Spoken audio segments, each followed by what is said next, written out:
Swag, ముఖ్యంగా గబ్బర్ సింగ్లో మనం power star Pawan Kalyan గారిని చూసి గుర్తుపెట్టుకునేటువంటి డైలాగ్స్ మళ్ళీ రీక్రియేట్ చేయడానికి విత్ ఉస్తాద్ భగత్ సింగ్ వచ్చేస్తున్నారు. మా హరిశంకర్ గారికి కంగ్రాచులేషన్స్ చెప్తూ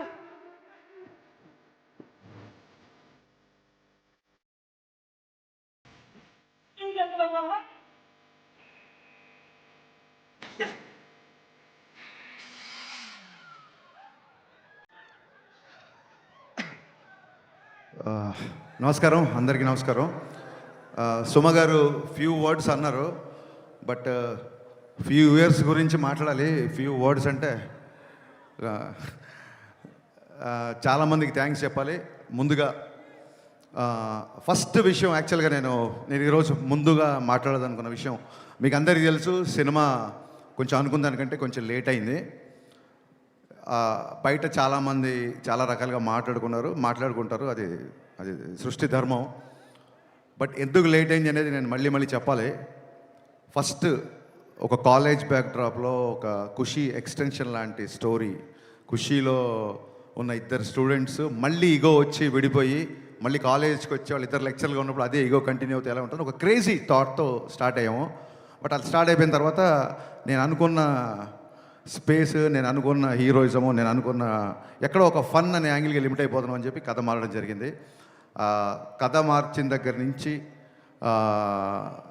ఆ స్క్రిప్ట్ సాటిస్ఫాక్షన్గా వచ్చేంత వరకు, అండ్ మధ్యలో అది కోవిడ్ అంటారో ఇంకోటి అంటారో, వాట్ ఎవర్ రీజన్స్, ఈ సినిమా డిలే అవ్వడానికి అట్ ది సేమ్ టైం ఇందాక అందరు చెప్పారు చాలా ఫాస్ట్గా సినిమా ఫినిష్ చేసాం అంటే నేనేదో కావాలని చెప్పట్లేదు. ఈ సినిమా డిలే అవ్వడానికి నేనే రీజను. ఈ సినిమా మొన్న అంత ఫాస్ట్గా తీసాం కూడా నేనే రీజన్. సో ఈ జర్నీ మొత్తం ఒక ప్రొడ్యూసర్ ట్రావెల్ అవ్వడం అనేది అసలు మాటలు కాదు. నవీన్ గారు, రవి గారు, మీ ఇద్దరు లిటరల్గా నన్ను సినిమా ఫినిష్ అయ్యేంత వరకు, ఈ రోజుకి రేపు రిలీజ్ అయ్యేంత వరకు కూడా మీ ఇద్దరు నన్ను భుజాల మీద మోసారు సార్. భుజాల మీద అంటే మీరు లిటరల్ మీనింగ్ తీసుకోవద్దు. నవీన్ గారు, రవి గారు హైట్కి భుజాల మీద మోస్తే బ్యాలెన్స్ ఉండదు, వాళ్ళ గుండెలు పెట్టుకున్నారు. Sir, your one of the best producer. అంటే ఎనీ డైరెక్టర్కి డ్రీమ్ ప్రొడ్యూసర్ సార్ మీరు. ఇంత లేట్ అయినా సరే సినిమా సాంగ్స్ దగ్గరికి వచ్చేసరికి నేను ఒక 500 మంది డ్యాన్సర్లు నడితే వాళ్ళు 1500 మంది పెట్టుకున్నాను వాళ్ళు. నేను ఒక ఈ సైజు సెట్ అడిగితే వాళ్ళు ఈ సైజు సెట్ ఇచ్చారు. అండ్ ఆనందన్న, thank you so much. Director విజయాన్ని ఈ రేంజ్లో మ్యాగ్నిఫై చేయాలంటే it's only one and only you. And ఇందాక ఆనంద్ గారు సరిగ్గా చెప్పలేదు, మైత్రి కెరీర్లోనే ఎత్తరా కాలర్ వేసిన సెట్ బిగ్గెస్ట్ సెట్ అండి. రోజు 1500 మందితో షూటింగ్ చేసేవాళ్ళం. ఎవరన్నా సరే లిమిటెడ్ డేట్స్ ఉన్నాయి, మనం త్వరగా ఫినిష్ చేయండి అంటారు. ఏ రోజు కూడా ఏం అడిగినా సరే ఎంత కావాలి అని అడిగారు తప్ప ఎందుకు కావాలి అని ఏ రోజు ప్రశ్నించలేదు. ప్రతి డైరెక్టర్ డ్రీమ్ ప్రొడ్యూసర్స్ అండి మైత్రి మూవీ మేకర్. సార్, నవీన్ గారు, రవి గారు, మీతో పరిచయం అయిన తర్వాత ఇందాక వీడియో రిలీజ్ చేశారు మనవాళ్ళు. మీ బ్యానర్లో రిలీజ్ అయిన దాదాపు ఒక 15-20 సినిమాలు ప్రీ రిలీజ్ ఈవెంట్లకు నేను వచ్చి ఉంటాను. ఫైనల్గా నా ప్రీ రిలీజ్ ఈవెంట్కి మీరు వచ్చారు అన్నట్టు చెప్పాల్సి వస్తుంది. Thank you so much sir. మీ ప్యాషన్కి, డైరెక్టర్ని మీరు ప్యాంపర్ చేసే పద్ధతికి మీకు తల వంచి సాష్టాంగ నమస్కారం చేస్తున్నాను. Thank you so much. ఇందాక నా రైటింగ్ టీం గురించి చెప్పాను, వాళ్ళందరి గురించి మాట్లాడారు. కళ్యాణ్ గారి సినిమాకి ఏముంటుందంటే, ఒక చిన్న టెక్నీషియన్ కూడా నేను కళ్యాణ్ గారి సినిమాకి పనిచేసాను అని వాళ్ళ పేరు ఇక్కడ వినాలనుకుంటారు. ఎవరి పేర్లైనా మిస్ అయిపోతే పాపం డిసప్పాయింట్ అవుతారు. సో నా రైటింగ్ డిపార్ట్మెంట్ ఆల్రెడీ పైకి వచ్చి మాట్లాడారు. మా కథ మారినా మా గురించి, ఎస్పెషల్లీ నా గురించి కథలుగా బయట మాట్లాడుకున్నా, నాతో పాటు దాదాపు 2.5 సంవత్సరాలు జర్నీ చేసిన రైటర్ డైరెక్టర్ సంతోషం, mister perfect writer director Dashrath గారికి నేను మనస్ఫూర్తిగా కృతజ్ఞతలు చెప్పుకున్నాను. థ్యాంక్ యూ సో మచ్ అన్న. ఎప్పుడు నా పక్క నుండి నాకు ధైర్యాన్ని ఇచ్చావు. అలాగే మా రెబల్ రెడ్డి, నేను రమేష్ రెడ్డి గారి రెబల్ రెడ్డి అని పిలుస్తాను. గబ్బర్ సింగ్తో నేను ఆయన్ని ఆర్టిస్ట్ని చేశాను. ఎందుకంటే నా స్వార్థం ఏంటంటే 24 hours నా సెట్లో ఉంటాడేమో అని. ఆర్టిస్ట్గా బిజీ అయిపోయి నాకు రైటింగ్కే డేట్లు ఇవ్వని స్టేజ్కి వచ్చాడు. మీ అభివృద్ధిని మనస్ఫూర్తిగా ఆహ్వానిస్తున్నాం sir. Thank you so much. మీరు ట్రైలర్లో రెడ్డి గారు ఈ బిల్డప్లే కొంచెం తగ్గించుకుంటే మంచిది అని కళ్యాణ్ గారు చెప్తున్నారు. ఆ రెడ్డి గారు ఎవరో కాదండి, మా రెడ్డి గారే, మా రమేష్ రెడ్డి గారు. అలాగే Praveen Varma, very talented writer. తను ఈ సినిమాకి అడిషనల్ డైలాగ్స్, నాకు డైలాగ్ విషయంలో చాలా హెల్ప్ చేశాడు. Thank you Praveen. అలాగే చంద్రమోహన్, నేను ఒక వెబ్ సిరీస్ ప్రొడ్యూస్ చేస్తే తను డైరెక్ట్ చేశాడు. అండ్ సార్ కళ్యాణ్ గారి సినిమా కదా, నేను మీకు రైటింగ్ టీంలో జాయిన్ అవ్వచ్చా అని అన్నాడు. So Chandramohan, thank you, wonderful. నువ్వు ఇచ్చిన స్క్రీన్ ప్లే సహకారం, రచన సహకారం, thank you so much, thanks a lot. ఇక నేను గబ్బర్ సింగ్ టైంలో చెప్పాను, ఇప్పుడు మళ్ళీ చెప్తున్నాను. స్క్రీన్ మీద నాకు పవన్ కళ్యాణ్ గారు హీరో అయితే, ఆఫ్ ద స్క్రీన్ మా దేవిశ్రీ ప్రసాద్ హీరోలాగా నాకు నిలబడ్డాడు. థ్యాంక్ యూ సర్జీ, ఎక్స్ట్రానరీ సాంగ్స్ ఇచ్చారు, నిజంగా కాల్ ఎగరేసుకునే మ్యూజిక్ ఇచ్చారు. Thank you so much. నేను ముందే చెప్పాను, ఆయన చాలా బిజీగా ఉన్నారు. బిజీ మూలంగానే వాళ్ళు ఇక్కడికి రాలేకపోయారు. ఆయన ఎంత బిజీగా ఉన్నారో మీరు అర్థం చేసుకోండి. అండ్ తమ్మన్ బ్యాక్గ్రౌండ్ స్కోర్ చేయడానికి కూడా సేమ్ ఇదే రీజను. మొన్న ఎత్తర కాలరా సాంగ్ రిలీజ్ చేసాము, దేవి గారి పాపను, అప్పుడు కుదరలేకపోయింది. ఈరోజు కూడా ఆయనకి ఇక్కడ రావడం కుదరలేదు. సో మీకు దీన్ని బట్టి అర్థమై ఉంటుంది, మేము ఆయన టైం లైన్స్ మ్యాచ్ చేయలేక తమ్మన్ గారు ఏమో ఆయన కళ్యాణ్ గారు ప్రీలీజ్ ఈవెంట్ మిస్ అవ్వాలని ఎవరు అనుకుంటారు. So it's very busy. Devi గారు, thank you so much once again.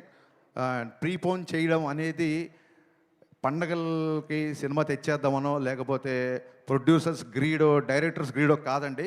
It's a collective decision. ఒక్కసారి 19వ తారీఖు తెలుగు సినిమా లేదు అని చెప్పి ఇండస్ట్రీలో ఒక న్యూస్ రాగానే ఏకగ్రీవంగా డిస్ట్రిబ్యూటర్లు, బయ్యర్లు, ఎగ్జిబిటర్లు నాకు, రవి గారికి, నవీన్ గారికి ఫోన్లు కొడతానే ఉన్నారు. అది వెస్ట్ నుంచి ఎల్బిఆర్ గారు అవ్వచ్చు, మా కడప నుంచి శోభన్ అవ్వచ్చు, నైజాం నుంచి రాజు గారు, శిరీష్ గారు, హరీష్. ఎక్స్ట్రానరీ డేట్ ఒక 1 వీక్ అడ్జస్ట్ అయితే థియేటర్లు అన్నీ తెలుగు సినిమాతో నిండిపోతాయని ప్రతి ఒక్కళ్ళు, సార్ ఈసారి పండగ పవన్ కళ్యాణ్ గారి సినిమాతో స్టార్ట్ చేద్దామని ఇంతమంది అడిగేసరికి ఆ రోజు కూడా మేము ఎగ్జైట్ అవ్వకుండా పోస్ట్ ప్రొడక్షన్ యొక్క డీటెయిల్స్ అన్నీ తీసుకొని, ఎక్కడెక్కడ వర్క్లు ఎంతెంత బ్యాలెన్స్ ఉన్నాయి కనుక్కొని, ఒక డే ఆగి అందరితో డిస్కస్ చేసి నెక్స్ట్ డే అనౌన్స్ చేసామండి యాక్చువల్గా. So it's a pure Telugu industry తీసుకున్న కలెక్టివ్ డెసిషన్. సో అన్ని ఏరియాల్లో డిస్ట్రిబ్యూటర్లు, బయ్యర్లు మాకు బాగా సపోర్ట్ చేస్తున్నారు. వాళ్ళ సపోర్ట్ అలాగే ఉంటుందని మనస్ఫూర్తిగా అందరికీ థ్యాంక్స్ చెప్తున్నాను. ఈసారి ఉగాది ఉస్తాద్ ఉగాది గుర్తుపెట్టుకోండి. Thank you so much. ఇకపోతే సినిమా విషయంలో టెక్నీషియన్స్ అయిపోయిన తర్వాత అయినాక బోస్ ఆయనతో నేను 4 సినిమాలు చేశాను. Thank you Bose for being my vision, and thanks for being more than cameraman brother to me. అలాగే మా ఎడిటర్ కార్తికేయ రాలేదు ఇంకా, ఫైనల్ ఒక పోస్ట్ ప్రొడక్షన్ అంతా కొలికి వచ్చింది. ఓవర్సీస్ కాపీస్ ఇప్పుడు కాసేపట్లో బయలుదేరుతాయి. వాళ్ళందరూ అదే పని మీద ఉన్నారు, కొంతమంది రాలేకపోయారు ఇక్కడికి.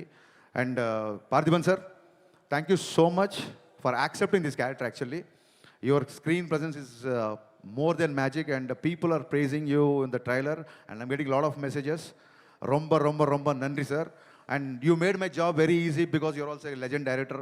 So that is the advantage of casting a director, I feel. Thank you so much. There are a lot of betterments, there are a lot of one-liners, there are a lot of nice suggestions, and I hope your experience was a boon to me. At the same time, KS Ravikumar గారు చాలా మంచి character చేశారు. The legendary director KS Ravikumar తమిళ్లో, ఆయన కూడా చాలా పెద్ద character చేశారు. Ravikumar sir, we are missing you in this evening. Thank you so much sir. Ravikumar గారు సపోర్ట్ నేను మరవలేను. ఆయనకి ఏదైనా సీన్ చెప్పాలని, డైలాగ్ చెప్పాలని, చాలా పెద్ద డైరెక్టర్ గారు, చిన్న ఇనిబిషన్ ఉండేది. ఆయన మట్టుకు ప్రతి డైలాగు ఒక ఫుల్ స్టాప్ కామ ఆయన పలకాలన్న, బికాస్ తెలుగు కూడా కొత్త కాబట్టి. ప్యూర్ ఆర్టిస్ట్ లాగా అంత పెద్ద డైరెక్టరు నన్ను డైరెక్టర్ సార్ అని పిలిచినప్పుడు నిజంగా పులకించిపోయాను. Thank you sir, thank you so much. మీ ఇద్దరికి శిరస్సు వంచి నేను నమస్కారం చేస్తున్నాను for being in this film. Leela, నీ మామూలు కాదు నీ గోల, అసలు నీ ఎనర్జీ, దాన్ని ఏమంటారు, ఇన్ఫెక్షన్స్ అంటారు చూసావా, అంత ఇన్ఫెక్షన్స్ ఎనర్జీ. మీరు కూర్చోవచ్చు, పర్లేదు, ఇప్పుడు కెమెరా ఏం ఆనలేదు. అద్భుతమైన పర్ఫార్మర్. చాలామందికి లీల గారు అనగానే డ్యాన్సులు గుర్తొస్తాయి. ఆవిడ డెఫినెట్గా చాలా మంచి డ్యాన్సర్, నేను చెప్పాల్సిన అవసరం లేదు. బట్ ఎలాగో డ్యాన్సులు చూసేశారు కదా, ఆ అమ్మాయి పర్ఫార్మెన్స్ కూడా చూపిద్దామని చెప్పి ఇందులో ఒక మంచి క్యారెక్టర్ రాశాను. Very cute character. అమ్మాయి క్యారెక్టరేషన్ చాలా చాలా బాగుంటుంది. ఇందాక సుమగారు అడిగారు, సుమగారు అడిగారు అక్క మరి నువ్వు మా హీరో గారు అప్పట్లో ఇప్పట్లో అనగలేంది, మరి మిమ్మల్ని అక్క అనకూడదా? ఏమండి, మనం మర్చిపోతామేమన్నా? మనని మన హీరోని ఏమనంటే మనం మర్చిపోతామా? సో మీకు చెప్పాలి, ఎందుకంటే ఈ సాంగ్ దేఖ్లేంగే చాలా, అంటే లీల గారి డ్యాన్స్ లేదని చెప్పి మీలో చిన్న కొద్దిపాటి అసంతృప్తి చూసాను నేను. ఆ సినిమాలో సిచ్యువేషన్ ఏంటంటే, లీల గారు కొంచెం లైఫ్లో చిన్న లో ఉన్నప్పుడు, మీరు లిరిక్స్ అబ్జర్వ్ చేస్తే చిన్న లో ఉన్నప్పుడు, నీ పెదవిలోన ఉన్న జాగా నువ్వు నవ్వుకోవడానికిగా, నీ కాలి కింద ఉన్న నేల నీ సొంతం అంటే నమ్మవేళ, ఇది పోలీస్ గ్రౌండ్స్, ఇప్పుడు సొంతం అనుకోకండి, ప్రాబ్లం అయిపోతుంది. సో ఒక ఇన్స్పిరేషనల్ సాంగ్. అంటే చాలామంది అడుగుతున్నారు కేవుకేక అని. బ్రదర్స్, ఐ మన ఇంటర్వ్యూలో చెప్పాను, మీ అందరికీ చెప్పాలనుకుంటున్నా, కేవుకేక పాట పరిస్థితులు వేరు, ఇప్పుడు పరిస్థితులు వేరు. ఇప్పుడు కళ్యాణ్ గారిని పెట్టి ఒక ఐటమ్ సాంగ్ చేయాలన్న ఉద్దేశం నాకు ఏమాత్రం లేదు, ఉండదు. కానీ ఆయన డ్యాన్స్ మీకు కావాలని నాకు తెలుసు. డ్యాన్స్ ఉందా లేదా? కాలర్ ఎత్తి స్టెప్ వేశారా లేదా?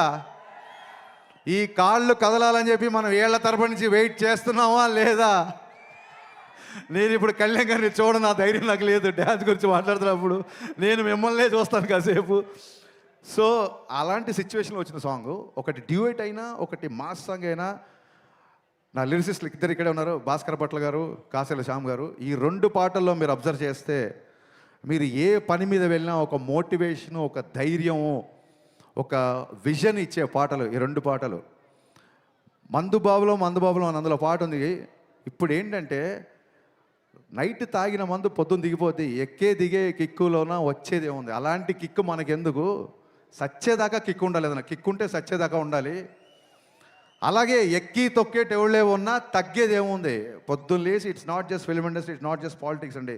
మనిషి బయటికి వెళ్ళాలంటే ఎక్కే తొక్కేటోళ్ళు అంటే అది మనుషులు అవ్వచ్చు, సర్కమ్స్టెన్సెస్ అవ్వచ్చు, పరిస్థితులు అవ్వచ్చు, ఏదన్నా అవ్వచ్చు. ఎప్పుడు నీకు ఒక రిపల్సివ్ ఫోర్స్ ఆపోజిట్ ఉంటూనే ఉంటుంది. అలాంటి ఉన్నప్పుడు కూడా ఎక్కి తొక్కేటి ఉన్నప్పుడు కూడా తగ్గేది ఏముంది? నెగ్గేదాకా తిక్కే ఉండాలి. ఈ పాట గోలీ సోడాలాగా ఒక బందీగానా బతికేలా, గోలీ సోడాలా ఎలా ఇరిగిపోయి ఉంటుందో మీకు తెలుసు. సఫకేటింగ్ లైఫ్ వద్దు, లిబరేషన్ సాంగ్. ఇది ఒక మోటివేషన్ ఇచ్చే లిరిక్స్. ఈ 2 పాటలో కళ్యాణ్ గారు డ్యాన్స్ చేసింది ఊరికే తమాషాగా డ్యాన్స్ కాదండి, డెఫినెట్గా మనకు నచ్చిన గ్రేస్ మూమెంట్ చేసినా సరే. సినిమాలో డైలాగ్ ఉంది, పాట అయినా ఆట అయినా అంతర్లీనంగా ఒక మెసేజ్ ఉండాలి అని. సో ఆ పాట అయినా ఆట అయినా ఒక మెసేజ్ ఉండాలి. ఆ మెసేజ్ కూడా కరెక్ట్గా మన డిఎన్ఏలో దిగేలాగా ఉండాలి, క్లాసులు బిగినట్టు ఉండకూడదు. అందుకు భాస్కర్ భట్ల గారు, కాసేల శ్యామ్ గారు ఇద్దరు డిఫరెంట్ సన్నివేశాలకి డిఫరెంట్ సాంగ్స్ రాసిన ఫైనల్గా ఒకటే మెసేజ్ బయటికి వెళ్ళింది. అది ఏంటంటే, we are here to fight, we are here to live, we are here to follow our intuition. బయట వాళ్ళ ప్రభావాలు, బయట వాళ్ళ మాటలు, బయట వాళ్ళ ఏవి మార్చలేవు. మీదే విజను, మీదే లైఫ్, మీదే అని ఈ స్ఫూర్తినిచ్చే పాటలు. వాళ్ళిద్దరికి ఒకటే మాట చెప్పా, ఇద్దరి లిరిసిస్ట్లకు నేను చెప్పింది ఒకటే. సార్ నేను ఎప్పుడన్నా లోలో ఉన్నప్పుడు వేటూరి గారిది పాట వింటా. మా ఊపిరి నిప్పుల ఉప్పెన, మా ఊహలు కత్తుల వంతెన, మా దెబ్బకు దిక్కడు పిల్లటెళ్ళిపోయే రంపంపం. ఆ సాంగ్ ఎప్పుడు వింటుంటా. యువత తాలూకు భావజాలం ఆ పాటలో ఉంటుంది, నాకు చాలా ఇష్టం. అలాగే ముందుకెళ్ళే వాళ్ళు, కాస్త ఫెయిల్యూర్లో ఉన్నవాళ్ళు, లేకపోతే చాలా హై గోల్స్ పెట్టుకున్న వాళ్ళు, నేడేరా నీకు నేస్తము, రేపే లేదు, నిన్నంటే నిండు సున్నరా రానే రాదు. ఇవే వేటూరు గారు రాసిన ఈ పదాలే వాళ్ళకి చెప్పాను, దాని నుంచి వచ్చిన ఈ పాటలు. సో హోప్ యూ అండర్స్టాండ్ అండి. శ్రీలీల గారు డ్యాన్స్ చూసుకోవాల్సిన వాళ్ళు ఇమ్మీడియట్గా ఇంటికి వెళ్ళి యూట్యూబ్ ఓపెన్ చేయండి, బోల్డ్ పాటలు ఉన్నాయి. కళ్యాణ్ గారు డ్యాన్స్ చూసుకోవాల్సిన వాళ్ళు మార్చి 19న ఖచ్చితంగా సినిమాకి రండి. కళ్యాణ్ గారి డ్యాన్స్ చూడడానికే దేకులేంగేసి అలా పెట్టాము. దాని వెనకాల నా అంతరార్థం ఇది. ఇకపోతే అందరు ఎస్ చాలామంది ఎప్పటికీ రాలేదు. ఒకసారి డైరెక్షన్ డిపార్ట్మెంట్ దగ్గర ఇక్కడ ఉన్నారా? డైరెక్షన్ డిపార్ట్మెంట్ దగ్గర ఇక్కడే ఉన్నారు అనుకుంటున్నాను నేను. ఇప్పటికీ ఇంకా నేనన్నా ఒక పని అప్పచెప్పి ఒక పావు గంట పడుకుంటున్నా కానీ ఒక 3 రోజుల నుంచి పడుకోకుండా నా డిపార్ట్మెంట్ అంతా పనిచేస్తున్నారు. ముఖ్యంగా అఖిల్, రవి, మీ ఇద్దరు నాకు కుడి భుజం ఎడమ భుజంలో ఉన్నారు. Thank you so much. దగ్గరలో ఉంటే టైం వేస్ట్ చేయకుండా స్టేజ్ మీదకి రండి, లేకపోయినా అక్కడి నుంచి చెయ్యి ఊపేయండి. ఇప్పటికి లేట్ అయింది. So Akhil, Ravi, come please come ఫాస్ట్గా. వీళ్ళిద్దరూ నాకు ఒక కుడి భుజం ఎడమ భుజం అంటే మీరు నమ్మండి. చూడండి, అసలు ఒక 3-4 రోజుల నుంచి నిద్ర లేకుండా పనిచేస్తున్నారు. Thank you so much Akhil. Thank you Ravi, thank you so much. ఇక కుడి భుజం ఎడమ భుజం అయితే గుండెకాయ ఒకటి ఉంది. మా బాబీ ఫాలోయింగ్ ఏంటి అసలు నాకు అర్థం కావట్లేదు. నేను పిలవలేదు ఇంకా. వీళ్ళిద్దరు నా కుడి భుజం ఎడమ భుజం అయితే మా బాబీ, యాక్చువల్గా బాబీ కోసం ఒక టీజర్ కట్ చేద్దాం అనుకుని నేను కళ్యాణ్ గారికి కూడా చెప్పాను. Bobby Mythri movie makers from the co-director of Gabbar Singh and Vakil Saab. Bobby, the unique and the most wanted co-director in the industry. Bobby నా గుండెకాయ అంతకంటే ఎక్కువ. ఎంత కష్టపడుతున్నాడంటే అసలు నాకు తెలిసి ఒక స్టేజ్లో నాకు టెన్షన్ వచ్చింది, ఆరోగ్యం అయిపోద్దేమో. నువ్వు 1 గంట పడుకో నేను వెళ్తాను అని చెప్పి ఇలాగా షిఫ్ట్లు వారీగా పనిచేస్తున్నాం. బాబీ లేని షూటింగ్ నేను ఊహించుకోలేను. బాబీ ఇంతకంటే ఎలివేషన్లు ఎక్కువైతే thank you so much Bobby. ఒక స్టేజ్లో పాండమిక్ నుంచి బయటికి వచ్చి సినిమా చాలా త్వరగా ముగిస్తా పెట్టి వీళ్ళందరూ కష్టపడ్డారు, వీళ్ళ గురించి నేను చెప్పి తీరాలి. Thank you. ఒక స్టేజ్లో చాలా లోలో ఉన్నప్పుడు వస్తారు చాలా లోలో ఉన్నప్పుడు దెబ్బలు తిని మానసికంగా క్షతగాత్రుని అయినప్పుడు కనీసం ఒక థాట్ ముందుకు తీసుకెళ్ళే ధైర్యం లేక, సత్తువ లేక, శక్తి లేక, అది నా సినిమా బిఫోర్ వచ్చిన సినిమా సరిగ్గా ఆడకపోవడం అవ్వచ్చు, పాండమిక్ అవ్వచ్చు, సడన్గా ఒక మెంటల్ లో అవ్వచ్చు. మనం ఏం దేవుళ్ళం కాదు కదా, ఎవరైనా లోలో ఉంటారు కదా. అలాంటి ఒక లోలో ఉండి నేను నిలబడమే చాలా కష్టం అన్న ఒక భయంకరమైన పరిస్థితిలో ఉన్నప్పుడు, నేనేది లోపల దాచుకోండి అందరికీ తెలుసు, ఓపెన్గా చెప్తున్నాను. ఒక డీప్ లోలో ఉన్నప్పుడు గజేంద్ర మోక్షంలో ఏనుగు కాళ్ళు మొసలి పట్టుకున్నప్పుడు ఏనుగు ప్రార్థిస్తే సిరిగింజప్పడు శంకర యుగమున్ జయదేవు సంధింపడే అని లక్ష్మీదేవికి కూడా చెప్పకుండా, చక్రము శంఖు ఏమీ లేకుండా అలా ఒక స్పీడ్గా శ్రీహరి తన భక్తుని కాపాడడానికి వచ్చినట్టు, అలాంటి పరిస్థితుల్లో ఆ దేవుళ్ళలాగానే నా దేవుడు పవన్ కళ్యాణ్ గారు అన్నపూర్ణ స్టూడియోకి నన్ను పిలిచి నా దగ్గరకు వచ్చి త్వరగా షూటింగ్ ప్లాన్ చేసుకో అన్నారు. ఆ ఒక్క పిలుపుతో అప్పటి వరకు ఉన్న గాయాలు, అప్పటి వరకు ఉన్న స్వేదాలు, మరి పవనుడు కదా వాయు వేగంతో అవన్నీ మాయమైపోయాయి. ఒక్కసారి షూటింగ్ స్టార్ట్ అయిన తర్వాత ఎప్పుడు స్టార్ట్ అయింది, ఎప్పుడు ఫినిష్ అయింది అనేది నిజంగా మా ఊహలో లేదు. ఎవ్రీ డే రేపు ఒక డైలాగ్ ఉంటుంది, సార్తో ఈ డైలాగ్ చెప్పించాలి, రేపు పొద్దున సార్తో ఈ వాక్, సార్తో ఈ హెయిర్ స్టైల్, సార్కి ఈ కాస్ట్యూమ్ వేయాలి.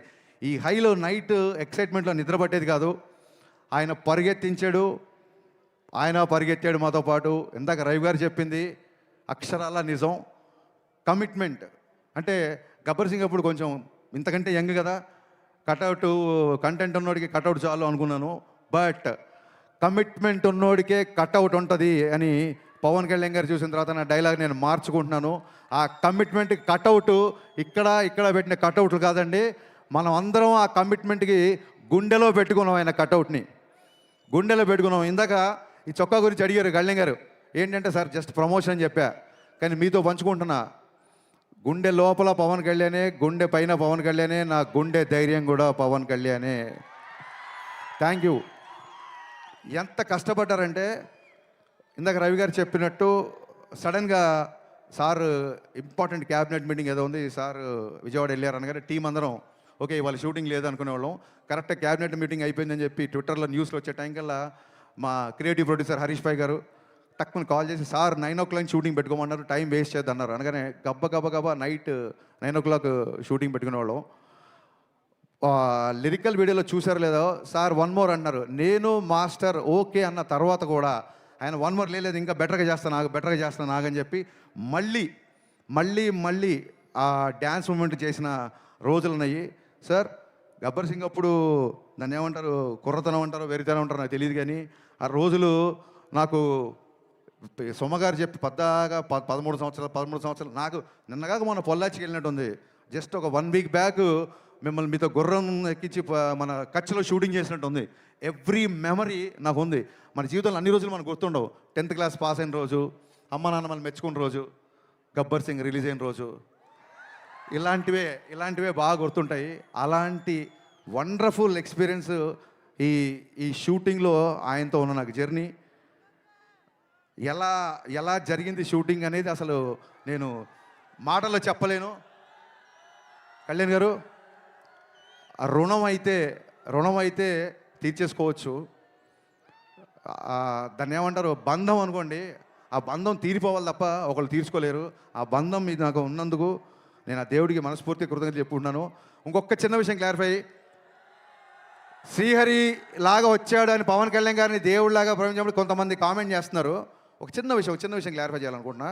మనం దేవుడు అనేది మనం ఊరికే ఎవరినో పొగడాలని చెప్పేది కాదు. సమయానికి నువ్వు దేవుళ్ళ వచ్చేవరా అని ఫ్రెండ్ అని అంటాం.